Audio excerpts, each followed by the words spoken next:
Hello everyone, what is preposition? அதுதான் பார்க்க போகிறோம். இதை நாம் தமிழில் முன்னிடை சொல் அப்படின்னு சொல்லுவோம்.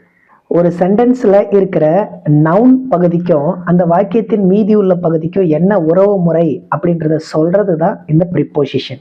It just shows the relationship between noun and the remaining pattern of the sentence. For example, cat is on the wall. இதில் பூனை சுவற்றின் மேலே இருக்கிறது.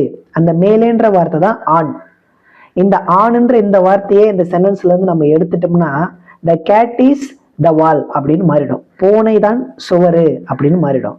அப்ப பூனைன்ற நவுனுக்கும் வாக்கியத்தின் மீது உள்ள பகுதிக்கும் என்ன பொசிஷன், என்ன ரிலேஷன்ஷிப்பு அப்படின்றத இந்த ப்ரிப்போசிஷன் தான் சொல்லும்.